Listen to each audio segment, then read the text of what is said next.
ஜென்ம ஜென்மோ ஜென்மி ஸ்ரீச்சரண் ஸ்ரீ பாக்ய சாய். அனைவருக்கும் சாய் சுப நமஸ்காரங்கள். நிலக்கோட்டையிலிருந்து சாய் உமேஷ். ஓம் ஸ்ரீ சத்குரு பகவான் பாட்டி சித்தரின் லீலாமிருதம் 115. ஒரு முறை திரு கொடுமுடி கணேசன் அவர்கள் நம் பாட்டியாரை காண சென்று பாட்டியின் முன்பு முதல் வரிசையில் அமர்ந்திருந்தார். இவருடன் சுமார் 10 பக்தர்கள் இருந்தனர். அச்சமயம் கரூர் அருகாமையில் உள்ள வெள்ளியணை என்னும் ஊரிலிருந்து ஒரு தம்பதி பாட்டியை காண வந்திருந்தார். வந்த தம்பதிகள் நம் பகவான் பாட்டி சித்தர் முன் தங்களுக்கு குழந்தை இல்லை என்றும் அதனால் பெரும் மன உளைச்சலும் ஏக்கமும் ஏற்பட்டு அவதிப்படுகிறோம் என்றும் கத்தி கதறி கண்ணீர் விட்டனர் பாட்டியார் முன்பு. மேலும் எங்களுக்கு நீங்கள் தான் தர வேண்டும் அந்த புத்திர பாக்கியத்தை என மன்றாடி மடிப்பிச்சை கேட்டு நின்றனர். நம் பகவான் பாட்டியார் அவர்களை முன் வரிசைக்கு வரச் சொல்லி இருவரையும் அமர வைத்தார்.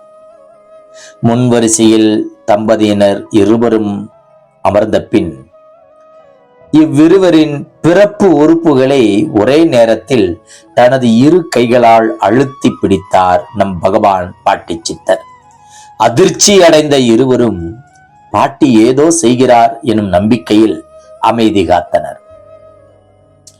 பின்னர் மல்லிகை பூவை தனது கையால் எடுத்த நம் பகவான் பாட்டியார் அந்த கணவானிடம் கொடுத்து, உன் மனைவி தலையில் வைச்சு விடு என்றார்.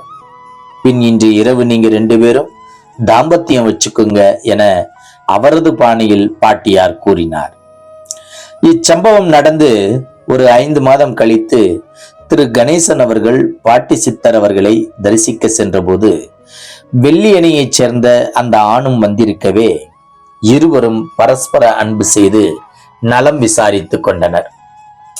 பின்னர் திரு கணேசன் அவர்கள் அந்த ஆணிடம் சிரித்து கொண்டே, அன்று பாட்டி சொன்னது போல் நடந்து கொண்டீர்களா, ஏதும் சுப விஷயம் நடந்ததா என வினவ அந்த ஆண் ஆம் என்றும், எப்போதும் போல் இல்லாமல் பாட்டி சொன்ன அந்த இரவில் என் மனைவியிடம் தாம்பத்திய உறவு கொள்ளும் போது ஏதோ அதிக ஆற்றலும் மனம் ஒருமித்தும் செய்தது போல் ஒரு உணர்வு ஏற்பட்டது. தற்சமயம் என் மனைவி 5 மாத கர்ப்பிணியாக உள்ளாள் என்றும் அதற்கு நன்றி தெரிவிக்கவே பாட்டியை காண தான் மட்டும் வந்துள்ளதாகவும் என்றும் சந்தோஷத்துடன் கூறினார். சந்தான பாக்கியம் தரும் சந்தானலட்சுமி பாட்டியை அனுதினமும் தியானிப்போம். குழந்தை இல்லாத அத்துணை அன்பர்களுக்கும் குழந்தை பாக்கியம் கிட்ட பாட்டியாரிடம் நாமும் மன்றாடி பிரார்த்திப்போம். ஜெய் குரு பாட்டி, நற்பவி பாட்டி. ஜெய் குரு பாட்டி, நற்பவி பாட்டி.